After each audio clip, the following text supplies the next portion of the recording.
ഇതിൻ്റെ ഇടയ്ക്ക് ഞാനൊരു കൊച്ചുപടം വേറൊരാൾ എടുത്തൊരു പടം എടുത്തു. 2 പെണ്ണുങ്ങൾ മാത്രമാണ്, സ്ത്രീകൾ മാത്രമാണ് എൻ്റെ. വേറെ ഒന്നുമില്ല. പുതിയ പാട്ട്, പുതിയ മ്യൂസിക് ഡയറക്ടർ, പുതിയ ക്യാമറ, അങ്ങനെ കുറച്ച് കൂടുതൽ കാണിച്ചു പോയി.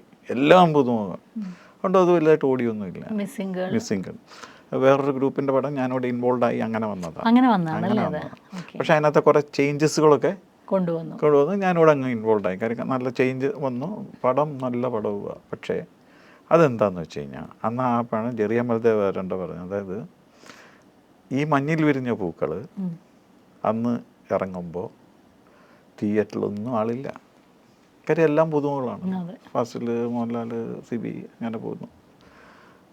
അത് ഈ നവോദയ അപ്പച്ചൻ അവരുടെ പുള്ളി ഇതിനെ കുറേ എന്താ പറയുക, കുറേ നാളത്തേക്ക്, കുറേ ദിവസങ്ങളിലേക്ക്, എനിക്ക് 2-3 ആഴ്ച എങ്ങാണ്ട് തിയേറ്ററിൽ ഫീഡ് ചെയ്തുകൊണ്ടിരുന്നു.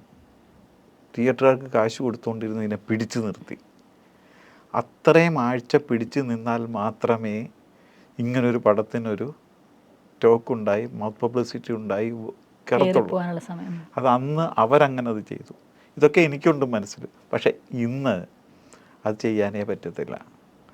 ഇന്ന് 10-100 തിയേറ്ററുകൾ, അന്ന് 8-10 തിയേറ്റർ, അത് നിർത്തിക്കൊണ്ട് പോകാം. അവിടെ ഓടുന്ന പടം കൊള്ളാമല്ലോ എന്ന് പറയുന്ന, പിന്നെ എ ക്ലാസ് ബി ക്ലാസ് ആ ഡിഫറൻസ് ഒക്കെ പോയി. ഇവിടെ ഇപ്പം നമ്മൾ തന്നെ വേറെ 3-4 പടവും കാണും. ആ വെള്ളി കഴിഞ്ഞ് ആളില്ലേ, ശനി ഇല്ലെങ്കിൽ അടുത്ത ദിവസം എടുത്തിട്ട് ദൂരെ എറിഞ്ഞു കഴിഞ്ഞു. അതൊന്ന് 2 ആഴ്ച 3 ആഴ്ച നിന്നാൽ കയറിയേനെ, ഈ മിസ്സിംഗ് ഗേളും കയറിയേനെ. പക്ഷെ കാലം മാറിപ്പോയി.